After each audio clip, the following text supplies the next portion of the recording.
Olá, minha irmã, olá, meu irmão, tudo bem com vocês? Mais uma vez, seja bem-vinda e bem-vindo a mais um Evangelho no Lar, nesta abençoada casa que é o Emana, Espaço Holístico Maria de Nazaré.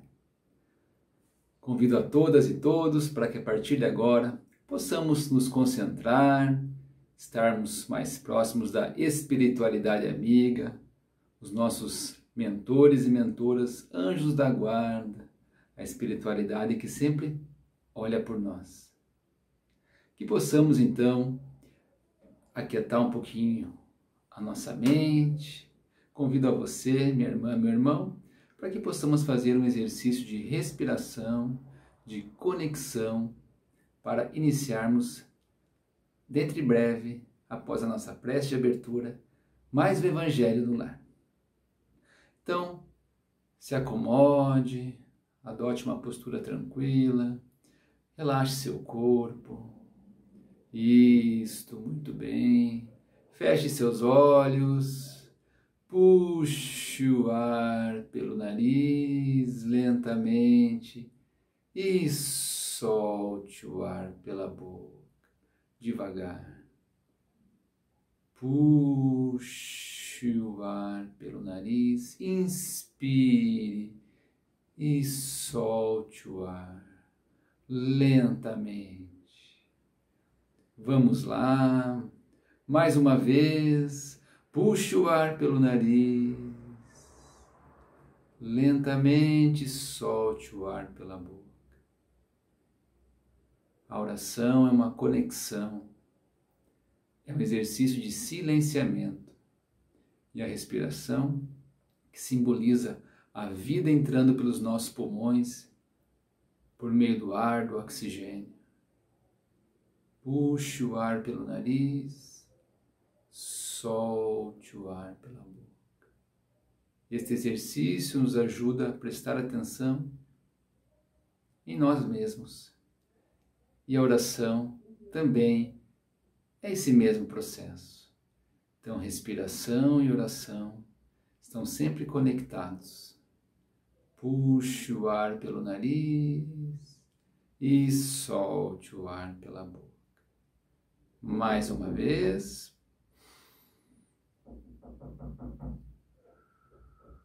Muito bom. Solte o ar pela boca. Muito bem. Convido também que, por gentileza, vocês tenham um copo com água para que possa ser energizado pelos nossos bons mentores e amigos do Plano Maior que nos assistem, que olham por nós, sabem das nossas dificuldades, das nossas necessidades. Muito bem. Então, nesse momento, após esse pequeno silenciamento, já com o nosso copo com água, nós agradecemos ao Pai de misericórdia eterna, bondade divina, a Mãe Maria, os nossos anjos de guarda, protetores, mentores que ao nosso lado se fazem aqui agora presentes. Pedimos permissão e orientação para que possamos, através desta leitura do Evangelho do Cristo, meditarmos um pouquinho nas suas palavras e, mais importante, que possamos colocá-la em prática na semana que se inicia. Que assim seja, meus irmãos. Convido a você, minha irmã, meu irmão, então, para acompanhar a leitura do capítulo 19 do livro Evangelho segundo o Espiritismo, que nada mais é do que as obras evangélicas de Mateus, Lucas, João e Marcos, a partir do entendimento, da leitura, da conexão entre Kardec e o Espírito da Verdade, da interpretação que nos ajuda melhor a entender a Escritura Sagrada. A leitura de hoje, então, capítulo 19, tem como título deste capítulo A Fé Transporta Montanhas. E como subtítulo do que vamos discutir um pouquinho, do item 6 do capítulo 19, portanto, a fé religiosa, condição da fé inabalável. Do ponto de vista religioso, a fé consiste na crença em dogmas especiais. Dogmas, verdades, fundamentos que cada religião possui em si e que é entendida como uma verdade absoluta, em que se não questiona.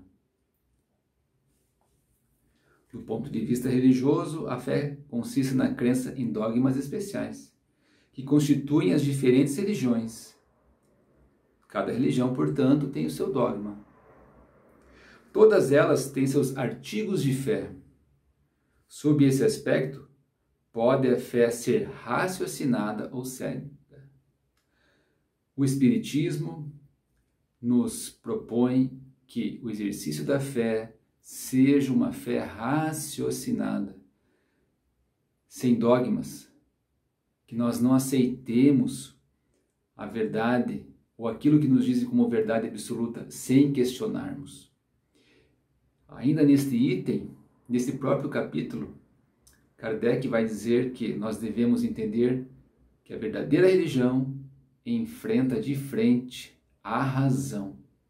Ou seja, quando nós temos questões de cunho religioso que são contrários, por exemplo, à ciência, contrários no sentido de que a ciência já mostra outros caminhos, outros resultados, Kardec nos alerta então, já no meio do século XIX, 1850 em diante, 1854, se não me falha a memória, ou por esses anos, quando da obra do Evangelho segundo o Espiritismo, a importância então de nós não entendermos a fé como algo ingênuo, mas a fé como uma possibilidade de conexão com a espiritualidade, uma fé raciocinada, pensada. Nós, então, enquanto espíritas, enquanto cristãos, mas no caso aqui, enquanto espíritas, umbandistas, nós precisamos entender, e os irmãos de outras determinações religiosas também. Nós precisamos entender que a fé deve ser uma fé pautada no criticismo, na crítica, na razão, porque ciência e fé, elas são congruentes, elas devem caminhar juntas. Isso é muito interessante, minhas irmãs, muito interessante, para que a gente afaste o sobrenatural. O que é o natural? O natural é um fato, é um fenômeno. Se é um fenômeno, foi criado por Deus. Então, se é criado por Deus, é natural. Não é algo sobrenatural, como muitas pessoas pensam que as religiões ligadas, por exemplo, ao espiritismo ou ao umbandista, são questões sobrenaturais. Não, foram criadas, são fenômenos de comunicação. Se o fenômeno de comunicação existe, e ele está nas escrituras, inclusive, se ele existe, uma criação divina. Se é uma criação divina, é um fenômeno. Se é um fenômeno, é um fato natural. Se é um fato natural, pode ser estudada, pesquisada. Muito interessante, né? Para que nós percamos, então, um olhar ingênuo, às vezes infantil da fé. Certo? Caminhando, então. Nada examinando, a fé cega aceita sem verificação, assim o verdadeiro como o falso. E a cada passo se choca com a evidência e a razão. Levada ao excesso, produz o fanatismo. Em assentando no erro, cedo ou tarde, desmorona. Somente a fé, que se baseia na verdade, garante o futuro, porque nada tem a temer do progresso, das luzes, dado o que é verdadeiro na obscuridade. Também é a luz meridiana. Se não consegue entender-se agora, no futuro próximo se conseguirá, mas sem misticismo, sem questões sobrenaturais. Cada religião pretende ter a posse exclusiva da verdade. Vou repetir, minhas irmãs, meus irmãos. Cada religião pretende ter a posse exclusiva da verdade. Isso é um perigo. Um perigo no sentido de que, quando eu entendo que eu sou dono da razão da verdade, eu tendo a desconsiderar o outro. E se nós olharmos para o mundo, para as 7 bilhões e meio de pessoas aí que temos hoje no planeta, quantas religiões há catalogadas no mundo? Milhares. E será que eu sou o dono da verdade? A religião, a fé que eu professo, ela é dona da verdade? O meu vizinho, o meu amigo? No próprio Evangelho, nós entendemos, Chico Xavier nos falava que o que nos salva é a caridade. A fé, nós estamos olhando para Deus, para a espiritualidade, porém de diferentes janelas. Cada um olha para Cristo, para Deus, de uma diferente janela. Teria eu o direito de achar que a minha janela é melhor que a janela do próximo? De criticar a janela do próximo? Neste olhar para Deus por meio dessa janela, o que tenho feito eu na prática? Dizem, que mais importante do que ler o Evangelho, do que falar do Evangelho, é ser o Evangelho, é viver o Evangelho. E a leitura dessa noite nos traz a importância, então, de não aceitarmos o que a gente lê ou interpretar de maneira inadequada a própria Bíblia,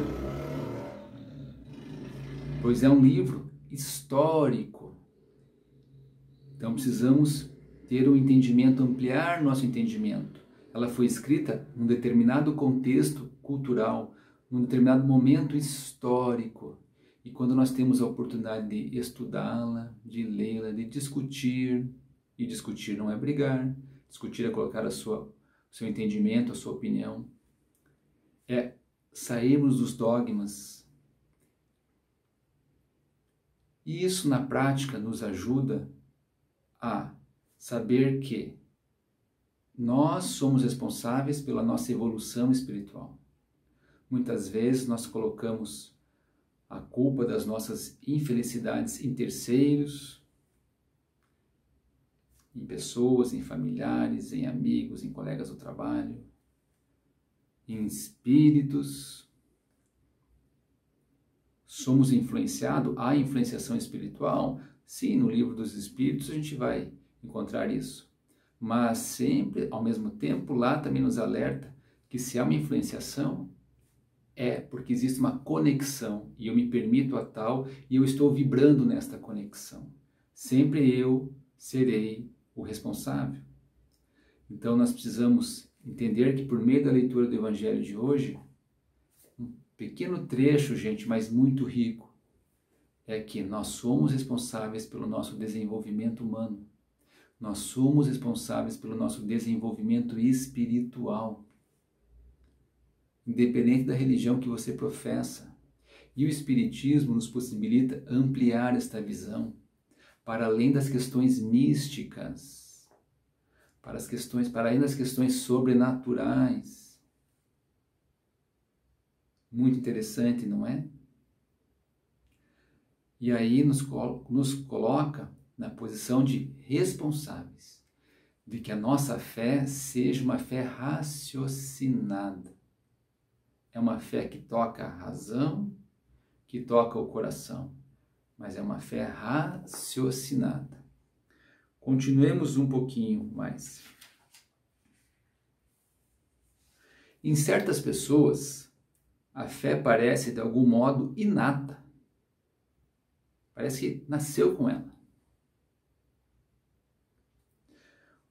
Basta uma centelha para desenvolvê-la. Essa facilidade de assimilar as verdades espirituais é sinal evidente de anterior progresso, sem dúvida, pois somos espíritos em evolução, já estivemos aqui em outras experiências, e olha que interessante, e aqui vem algo Nós muitas vezes ouvimos, tal pessoa tem um dom. Seria um dom? Então, ela teria um privilégio de ter esse dom? Então, Deus privilegiou tal pessoa com dom e outra não? Ou é uma construção desse espírito que vem evoluindo por inúmeras reencarnações? O que nos parece dom hoje é fruto de experiências anteriores. Utilizando, então, a fé raciocinada, a segunda hipótese parece ser mais coerente. Interessante. Em outras pessoas, ao contrário, a fé, ao contrário, parece que dificilmente lhes penetra a fé, sinal não menos evidente de naturezas ainda retardatárias. As primeiras pessoas creram e já compreenderam. Trazem ao renascerem a intuição do que souberam. Estão com a educação feita, sendo construída. As segundas, que apresentam uma dificuldade maior da fé raciocinada, por assim dizer, têm ainda muito que aprender. Todos temos. Mas nesse exemplo, algumas pessoas têm uma possibilidade, um despertar mais próximo. Outras ainda precisam de mais tempo. Mas todos nós temos tempo, como diz Joana de Ângeles, mentora de Divaldo Franco, temos a eternidade para o nosso desenvolvimento. Muito bem. Se as pessoas que ainda têm dificuldade de ter esse entendimento da fé raciocinada, se elas não conseguem concluir isso nesta experiência, se fará em outra existência, mas nunca se ficará parado. A evolução sempre acontece. Muito bem.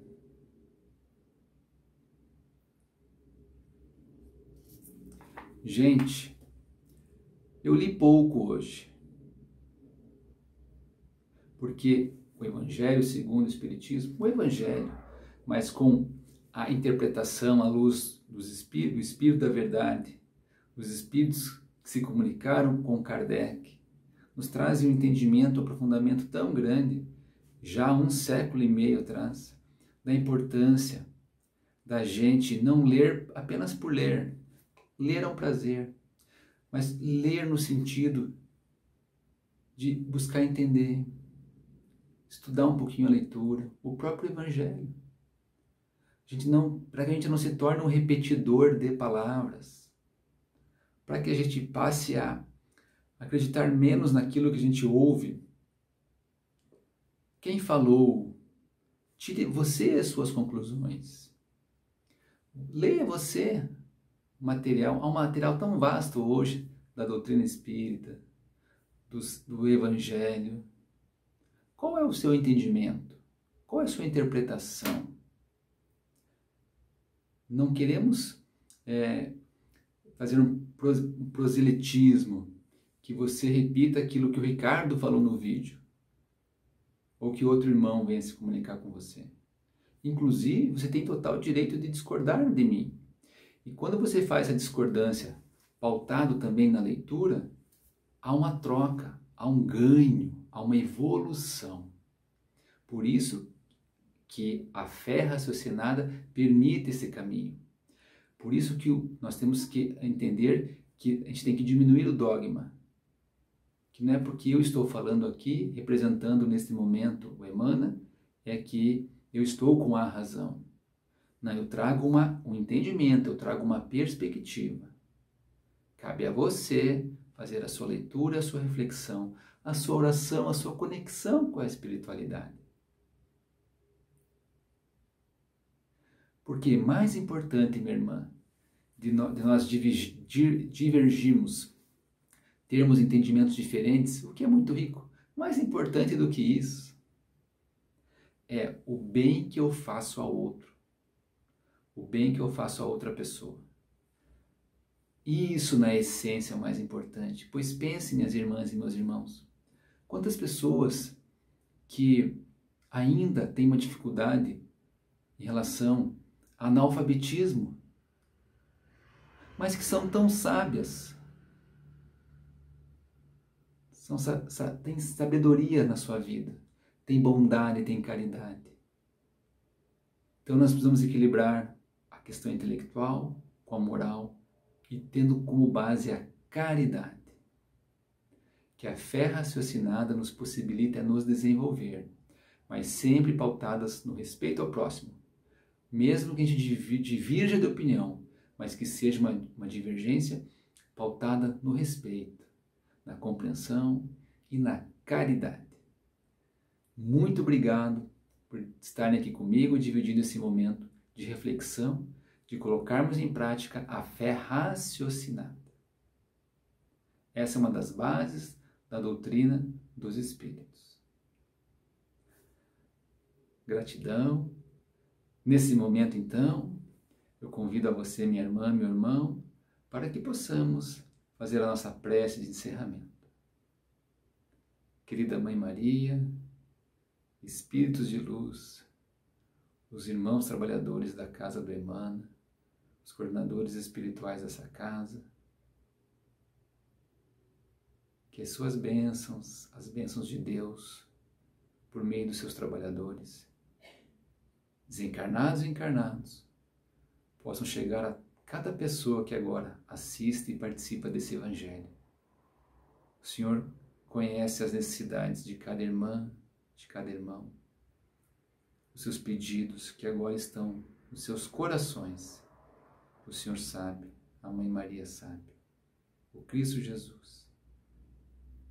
Os nossos mentores nos intuem que, terminando então este Evangelho, os irmãos e irmãs permaneçam em conexão com Emmanuel, pois já iniciará o trabalho de passe,